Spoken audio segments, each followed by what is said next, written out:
My name is Amira al-Rashid, and I was born into the heart of Islamic devotion in Riyadh, Saudi Arabia, in 2002. My father, Sheikh Ibrahim al-Rashid, was not just any imam, he was one of the most respected religious leaders in our district, a man whose voice commanded silence in the Grand Mosque where hundreds gathered each Friday. His beard, meticulously trimmed and henna'd, framed a face that radiated authority and unwavering faith. To the community, he was a pillar of Islamic scholarship. To me, he was everything. Amira Habibti, he would say, his deep voice softening as he called me his beloved, you are the light of my eyes, the crown of my heart. Those words were my anchor, spoken every morning as he prepared for far prayer. I was his only daughter, born after 3 sons, and perhaps that made his love for me even fiercer, more protective. He would stroke my hair as I sat beside him in his study, watching him prepare sermons, his fingers dancing across pages of Quranic commentary with the grace of a master calligrapher. My childhood was wrapped in the rhythm of Islamic devotion. The call to prayer was our family's heartbeat, 5 times a day, every day. I would wake to Baba's voice leading the dawn prayer, his recitation of Surah Al-Fatiha. Our home in Riyadh's Al-Malaz district was a testament to Allah's blessing. Ornate carpets from Isfahan, crystal chandeliers that caught the desert light, and walls lined with calligraphy verses from the Quran. You will be a beacon for Muslim women, Baba would tell me as we walked through the courtyard after Maghrib prayer, the fountain bubbling softly in the center. Your mind is sharp, Amira. Use it to serve Allah and defend our faith.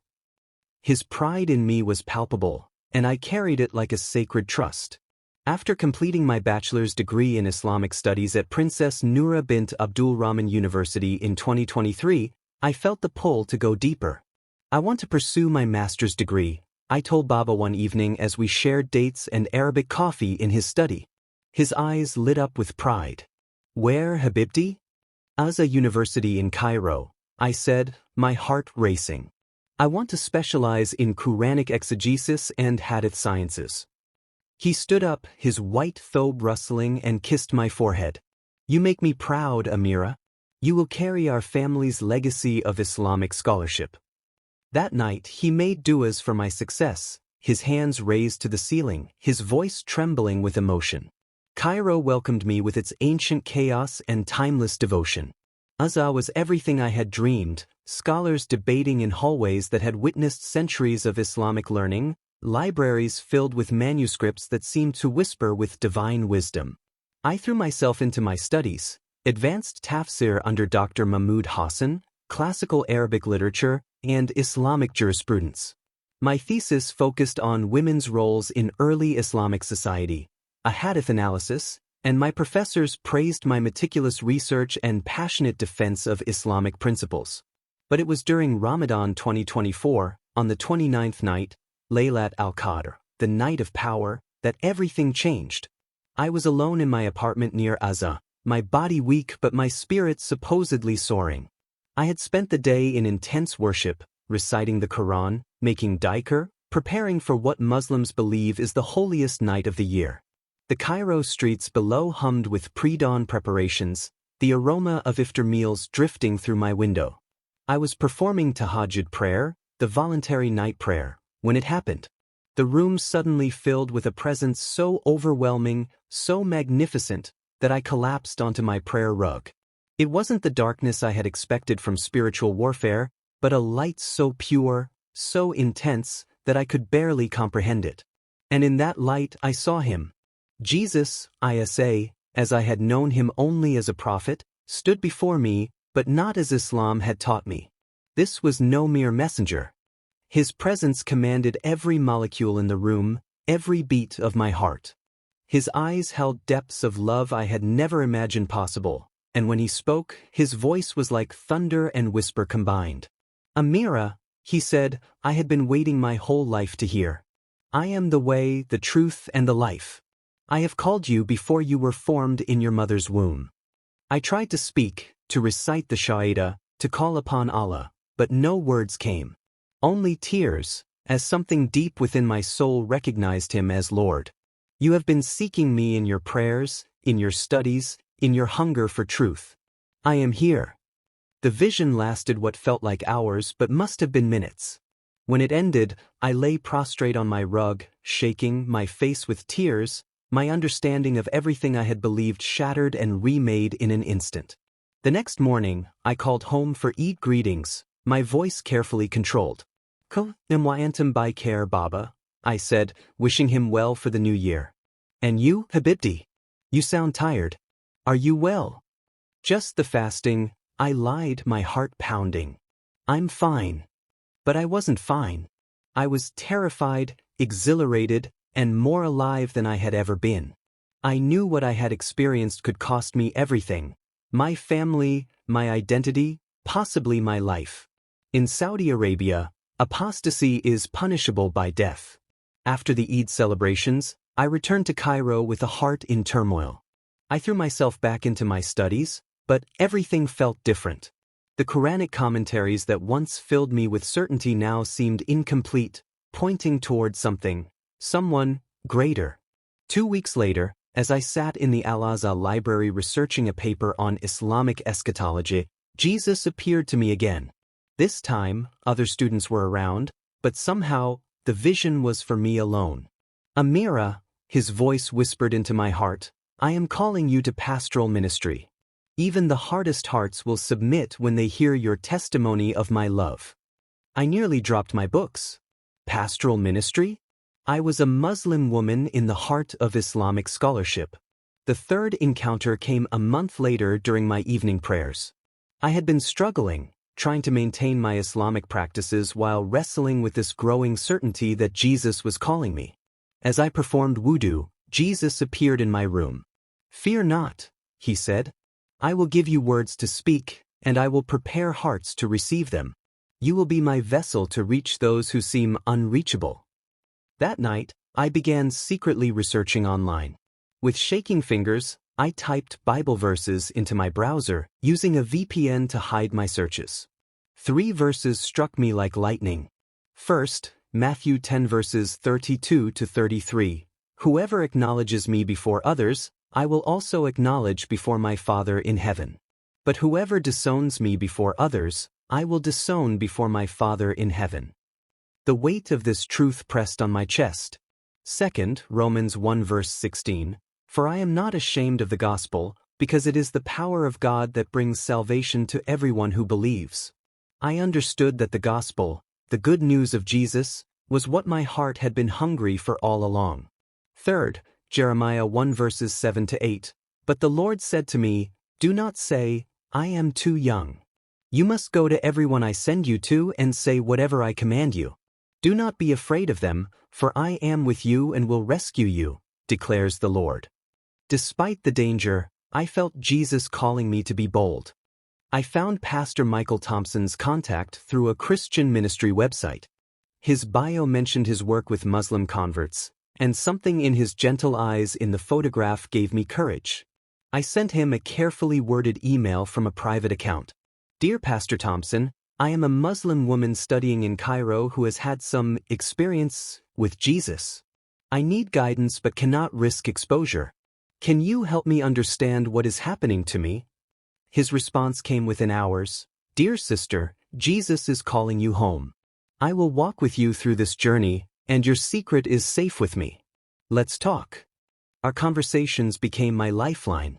Through encrypted messaging, Pastor Thompson patiently answered my questions, sent me biblical resources, and prayed with me across continents. But my growing faith created a problem I hadn't anticipated. I began questioning things I had never questioned before. During my semester break, back home in Riyadh, I found myself asking Baba questions that made his brow rise with concern. Baba, I said one evening as he prepared his sermon, in Islam, we say Jesus was just a prophet, but why did Allah allow the Christians to believe he was God for over 2,000 years? Wouldn't that be misleading his people? He looked up from his papers, his eyes narrowing slightly. Amira, what brings such questions? Just academic curiosity, I said, my heart hammering. A few days later, over our traditional lamb and rice dinner, I asked, Baba, if the Quran says the Bible was corrupted, why doesn't it specify exactly which parts? And why did Allah let it become corrupted if it was His word? My father set down his fork, his jaw tightening. These are dangerous questions, Amira. Where are you hearing such things? The third question came a week later. Baba, why do Muslims pray 5 times a day facing Mecca when Jesus taught his disciples to pray directly to the Father anywhere, anytime? This time, he couldn't hide his alarm. Amira, something has changed in you.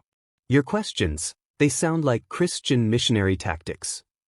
That night, on the phone with my mother, his voice low but urgent. Layla, call Amira. Tell her to come home immediately. Something is wrong. When I returned to Riyadh the next week, Baba watched me like a hawk. During Maghrib prayer, he noticed that my movements seemed mechanical, that my usual fervor was replaced by something that looked like acting. Amira, he said after we broke the fast, your prayers have become empty. Your recitation lacks conviction. What has happened to my devoted daughter? I tried to deflect, but his Imam'S eyes, trained to discern spiritual conditions, saw through my pretense. Baba, I'm just tired from my studies. No. His voice cut through my excuse like a blade. You are hiding something from me. Speak truthfully. The interrogation continued for days. Finally, cornered and exhausted from the deception, I broke down. Baba, I said, tears streaming down my face as we sat in his study surrounded by Islamic texts, Jesus appeared to me during Ramadan. He called me by name. He told me he is the way, the truth, and the life. I believe he is calling me to follow him. The silence that followed was deafening. Then, like a volcano erupting, his rage exploded. What did you say? He stood up so violently that his chair toppled backward. Jesus? You speak of shirk in my house? You bring blasphemy under my roof. Baba, please listen. Silence.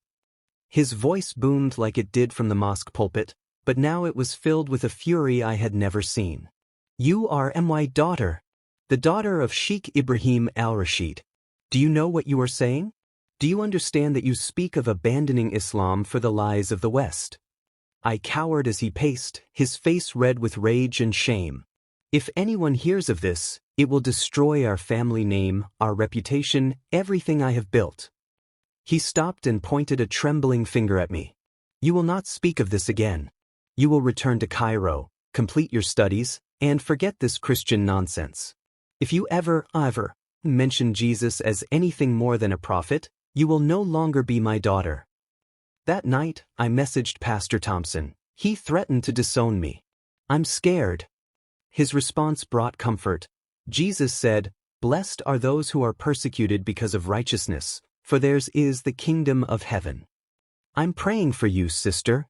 Remember, Jesus faced rejection from his own people too. For 7 days after my confession, the house felt like a tomb. Baba avoided me, my mother looked at me with confused hurt, and I felt like I was walking on the edge of a cliff. Pastor Thompson's daily encouragements were my only anchor. Then, on the 7th day, everything changed in a way I never could have anticipated. I was in my room when I heard the screaming from downstairs. Rushing down, I found my mother on the phone, her face white with terror. The hospital visited him quickly. Baba had been driving to the mosque for Dur prayer when a truck ran a red light, slamming into his car at full speed. By the time we reached the hospital, the doctors were shaking their heads. I'm sorry, the surgeon said, his voice gentle but final. Sheikh Ibrahim died on impact. There was nothing we could do. I stood in that sterile hallway, my world crumbling around me, wondering if my confession had somehow caused this tragedy. The guilt was suffocating. The funeral was massive. Hundreds of mourners came to honor the respected Imam. But as I watched them lower my father's body into the ground, I felt Jesus' presence beside me, his voice gentle in my grief. I did not cause this, beloved. But I will work even this for good. Your mother needs hope now. Show her my love. In the months that followed, as my mother and I navigated our grief together, I began sharing with her, carefully, gently, about the peace I had found in Jesus. I told her about the dreams where I saw Baba at peace, free from the burden of religious performance, resting in the arms of the Savior he had unknowingly been pointing people toward all his life. Mama, I said one evening as we drank tea and watched the sunset from our courtyard, What if everything we've been seeking in Islam, peace, forgiveness, closeness to God, what if it's all found in Jesus? Her eyes, still red from months of tears, searched mine. Tell me about this peace, Habibti. 6 months later, in a tearful prayer in our living room, my mother gave her heart to Jesus. We held each other and wept as the same presence that had filled my apartment in Cairo now filled our home in Riyadh. We cannot stay here, she whispered. It's not safe for us now. We quietly sold our properties and moved to Amman, Jordan, where the Christian community welcomed us with open arms. For the first time in my life, I felt truly free to worship, to study God's word openly, to fellowship with other believers. Now, as I write this testimony, I am already into pastoral ministry, just as Jesus called me to do during those powerful encounters in Cairo. I was Amira al-Rashid, the beloved daughter of a respected Saudi imam, raised in the heart of Islamic devotion. But Jesus found me there, in that place of religious certainty, and called me to something infinitely greater. He is calling you too.